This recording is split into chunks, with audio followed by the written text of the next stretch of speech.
Hi, I'm Vincent Andrisani, and this is episode 30 of The Place of Sound.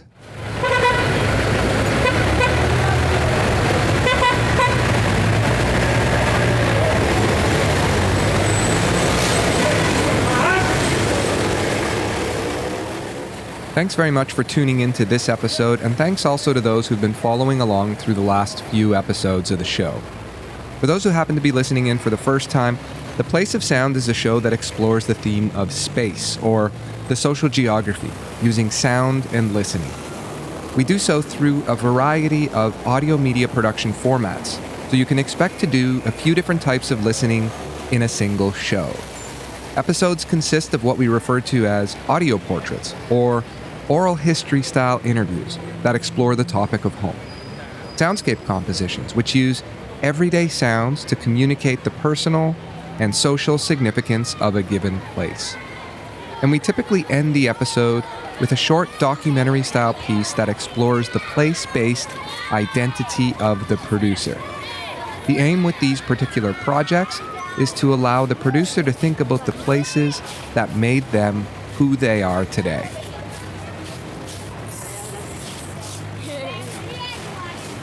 These are the types of projects you can expect to hear on The Place of Sound.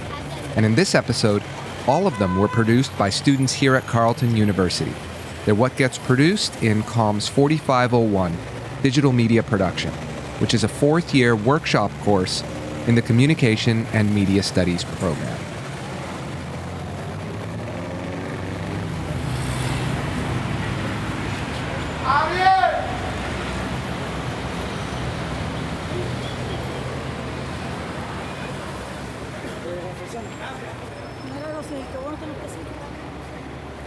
Before we listen to the projects, we're going to take a quick second to hear about a new documentary podcast series produced by Megan Linton, an Ottawa-based researcher and disability justice activist.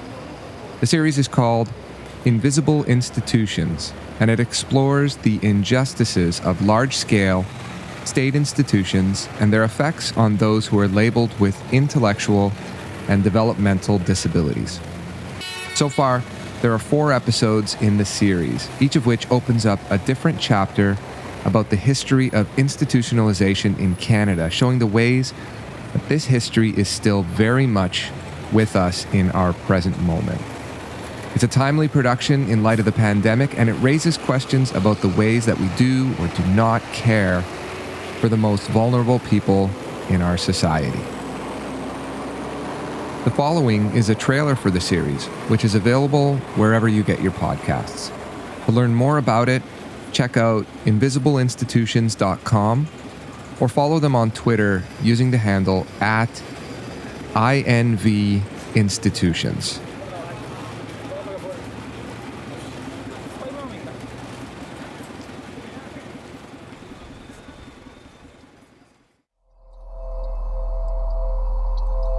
I have prison pen pals, and there's more similarities between my living situation and the living situation in a prison institution.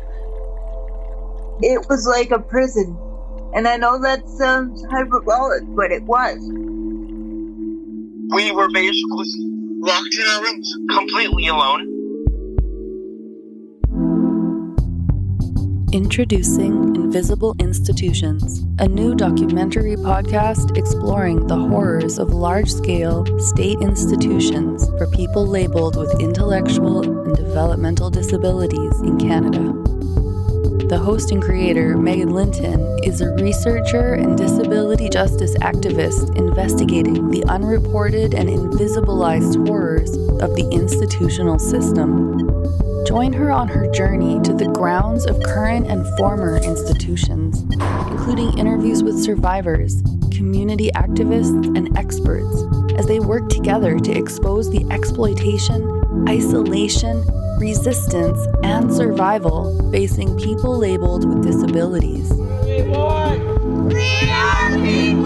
When do we want it? Now! Find Invisible Institutions wherever you get your podcasts. Coming February 2022.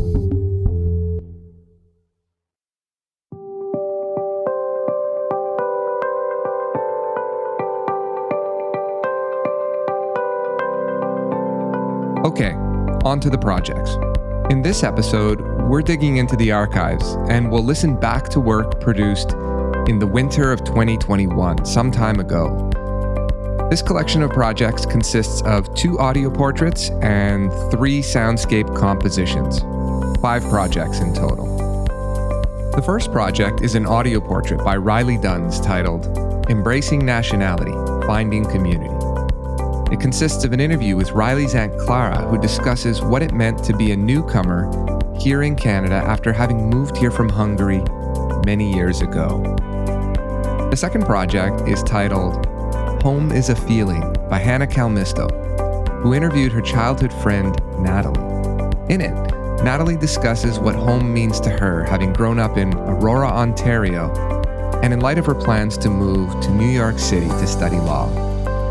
The third project is a soundscape composition titled Comfort in Solitude by Brandon Huang, who takes us to one of his favorite places in Ottawa, where he's able to unwind and reconnect with nature, the Chapman Mills Conservation Area. The fourth project is titled Time Well Lost and is by Rachel Bender-Kerbel, and it's a soundscape composition that captures the sounds of a moment of relaxation and solitude that Rachel creates wherever she goes, the sounds of a bubble. And lastly, the final project is also a soundscape composition by Huangyu Yang, titled Human Touch, the Bakeshop.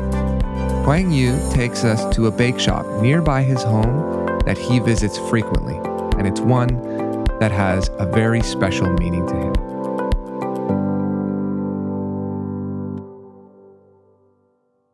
Let's begin with Riley's audio portrait titled Embracing Nationality, Finding Community. Riley, over to you.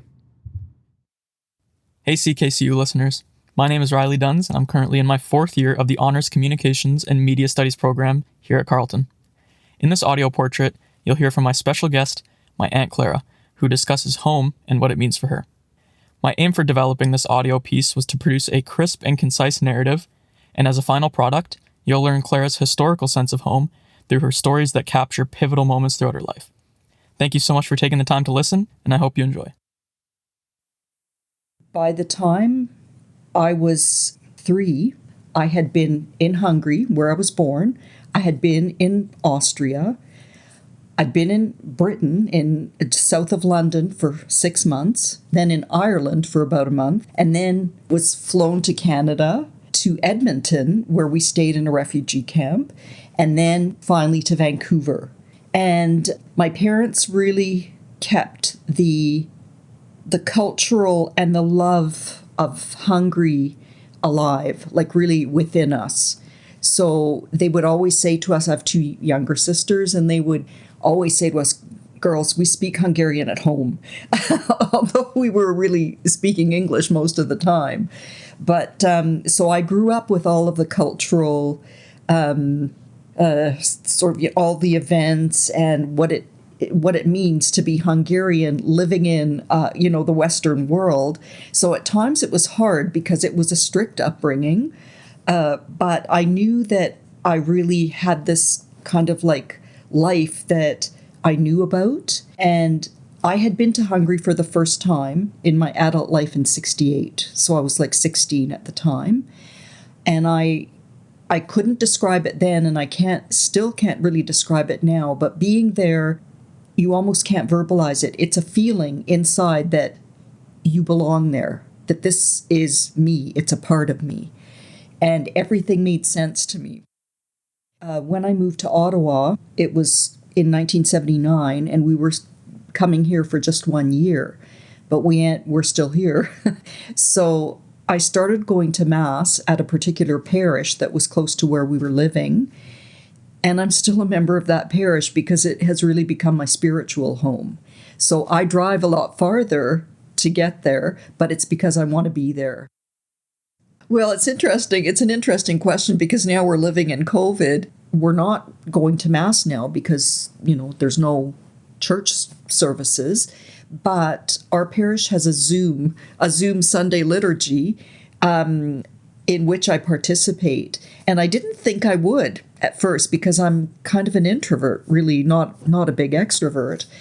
And but I'm there every Sunday, and a lot of Sundays I'm contributing. Like I'm actually speaking and being part of the dialogue. So it's good, and I feel that it has really kept us up with the community of the parish. So I really do like that, and I'm still at home. I like it here, and I like it at church. So I'm not really missing that much. And of course I am when we have a chance. If we can get together with friends, then of course that makes it even better. Hi, my name is Hannah, and for my audio portrait, I interviewed my childhood friend Natalie, and in this conversation, we talked about her future plans to study law in New York City and what the concept of home means to her. I originally was hoping to go to Columbia in New York City, but am no longer stuck on one school. I'm very open-minded, and because of that, I'm not really trying to get excited about one place in particular. Well, I visited New York City numerous times, and I like it in general. I've had a great time every time I've gone. I know just based on my personality, I'm someone who, kind of as cheesy as it sounds, likes to like work hard and play hard. And I know that New York is like the perfect city for both of those things. Yeah, I like the weather, I like the seasons. It reminds me a bit of Toronto, which is nice. There's just a little bit more opportunity there. And then also the proximity to family. I wouldn't consider Toronto my home, but I've always considered it like close to home and kind of like, I don't know, when people ask me abroad where I'm from, I might say Toronto just because it's most well-known area that's close to where I consider home. I would say my home in Aurora is based mainly on just my memories. All my childhood memories are in Aurora. All my childhood friends, immediate family, just a lot of history. I don't know why I remember this. There's not like one specific moment, but I remember in elementary school taking the bus home a lot of the time, like the school bus, and walking from the corner of Mavernack and IVJ, my street, to my house. And I don't know why, I just have that walk in my memory when I think of home. It's like very familiar. I don't know, I guess it just reminds me of my childhood, kind of nostalgic. Yeah, and I don't know why, I always remember it in fall time, just because the leaves are so pretty on my street. And I don't know, I've traveled to a lot of places that don't have the same fall aesthetic, I guess you could call it. So that kind of reminds me of home as well. So there's definitely been a few times in my life where I have felt homesick. A lot when I was younger, actually. When I began my snowboarding career, it was oftentimes just me traveling with older boys, like probably 5 years older than me. And as like, I don't know, an 11, 12-year-old, that was a little bit intimidating. And a lot of times I felt out of place and that I was just at a different stage in life than them. So on trips, a lot of times like that uncomfortability made me homesick, because I do consider home a place where I'm most comfortable and kind of a safe space. So I know that I am moving away from what I consider home right now, probably to New York City, and I'm not expecting to feel comfortable right away, and I'm okay with that. I think that's something I've learned over the years. Like, I've had to learn to be comfortable being uncomfortable, so that's something I'm going to take with me, and just knowing that it will take time to adjust and time to build those relationships. But I know that eventually New York will feel like home too. Hello everybody, my name is Brendan Huang, and I am a fourth-year Communications and Media Studies student at Carleton University. In today's soundscape composition, I will be taking you on a tour of one of my most favorite spots in Ottawa, the Chaplin Mills Conservation Area. My goal of this composition is to transport the listener to this particular nature reserve, while also providing some reasoning as to why this spot is so important to me in particular.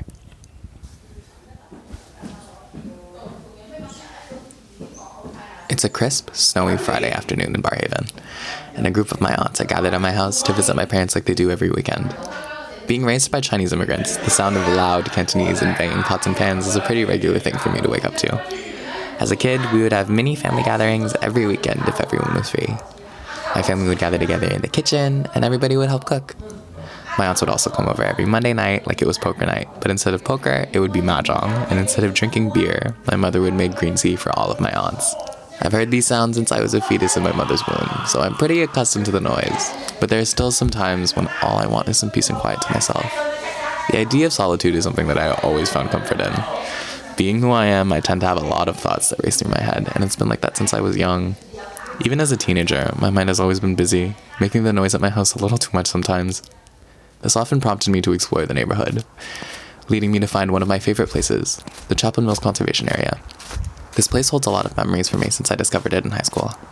This was a place where all of my friends would come late at night during the summer, either just to walk down the path enjoying each other's company, or to sit by the water, talking about what we wanted to do and who we wanted to be in the future.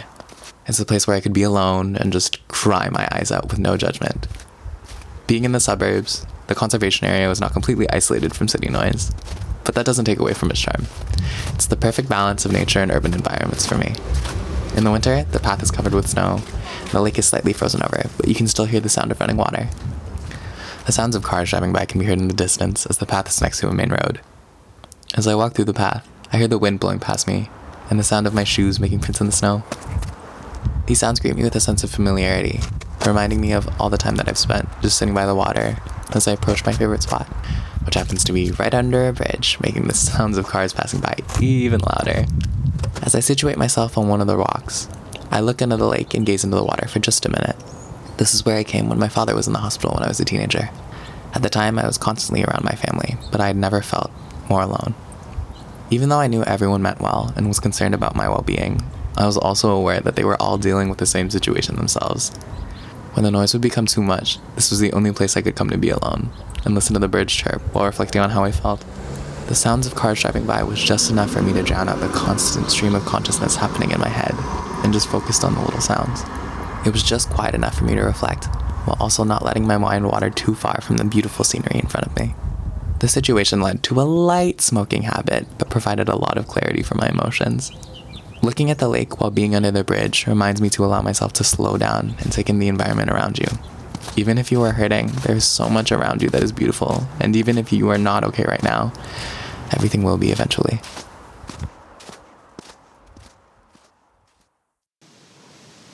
My name is Rachel Bender-Kerbel. This is my soundscape composition. The space I chose to capture was a bubble bath. I found that during social isolation, it's been really important to have a space of joy and solitude inside the home. For me, that escape has been bubble baths. I find the sound of running water and bubbles fizzing to be really peaceful. I hope you enjoy.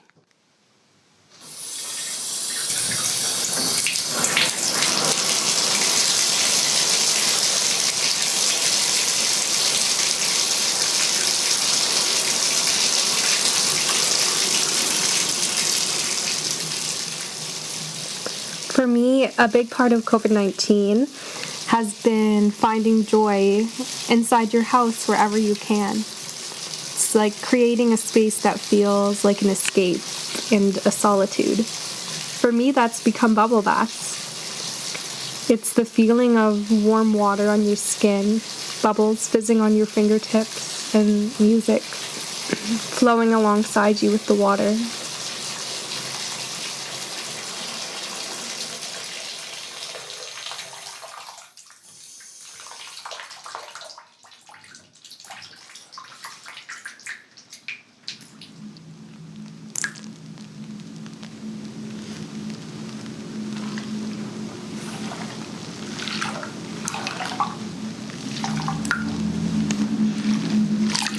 And when the water is done running, the sound of jazz covers over the rest.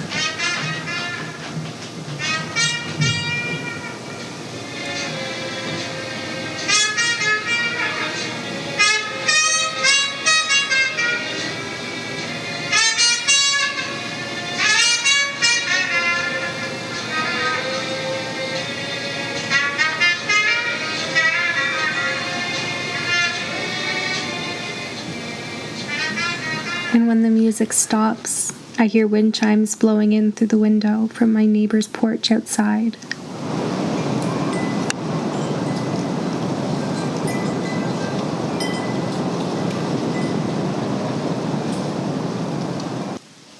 I have a big German Shepherd, and she knows how to open the bathroom door, so more often than not, she'll come and inspect the bathtub. She's usually interested in the smell and taste of the bubbles. Hi, Northling. Are you smelling the bath water?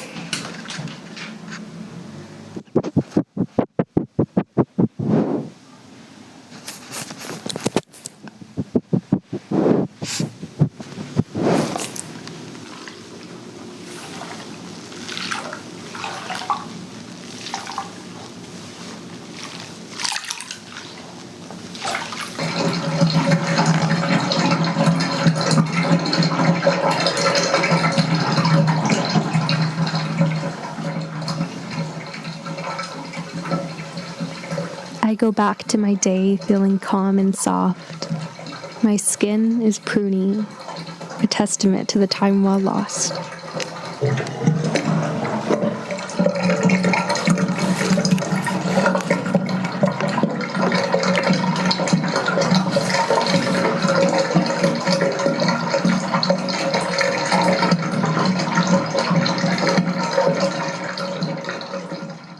Hi, this is Ben.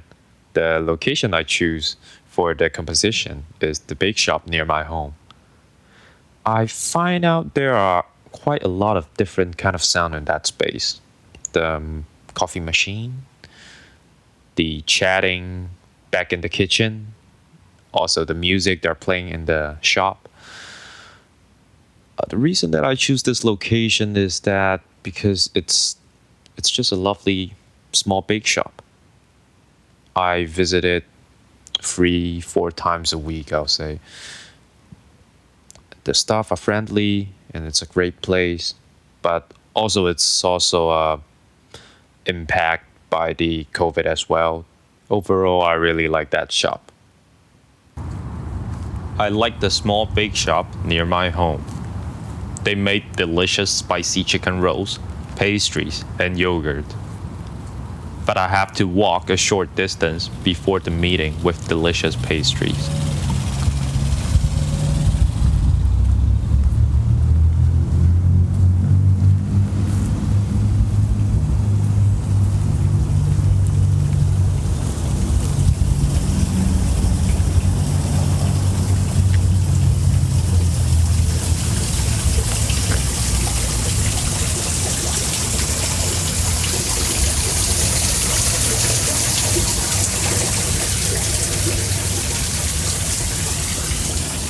I rarely go out during the pandemic period.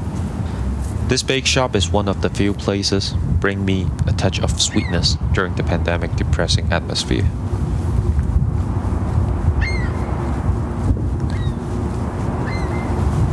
The staff are as friendly as usual. I ordered a hot chocolate, my favorite drink for cold weather. And I also grabbed some cookies and pastry, as I usually did.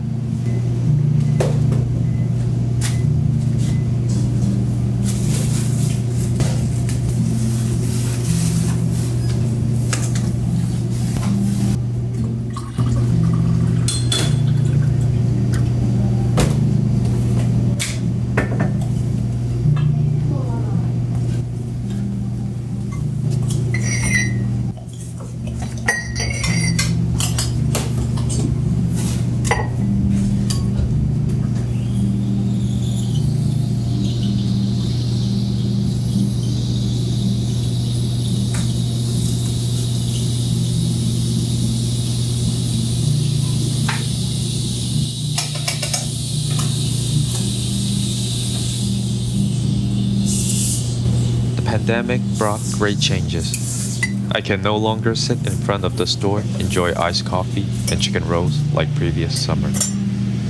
Because of COVID, many transparent protective panels have been installed in the bake shop, leaving only a tiny gap for passing food.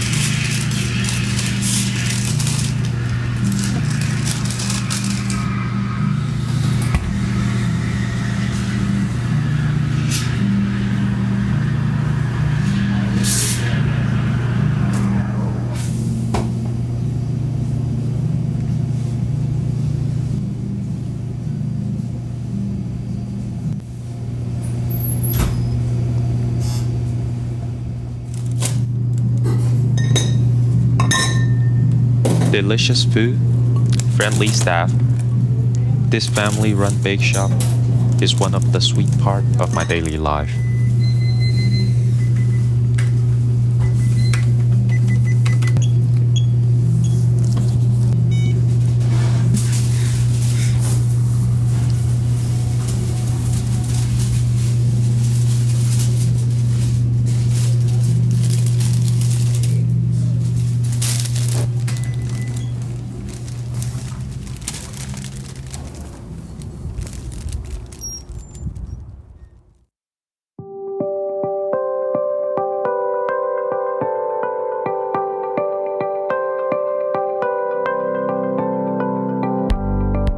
Thanks very much for tuning in to this episode of The Place of Sound. But before I sign off, a couple of quick notes. A reminder that what we've listened to here on this show is only a fraction of the work produced in association with this project.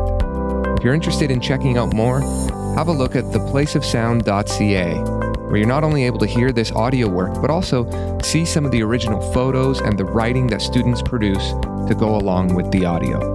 There's also a featured work section on the site's blog where you can access some notable individual projects, and in the classes section, you can have a look into the portfolio websites designed by students themselves, which host every project produced in the course.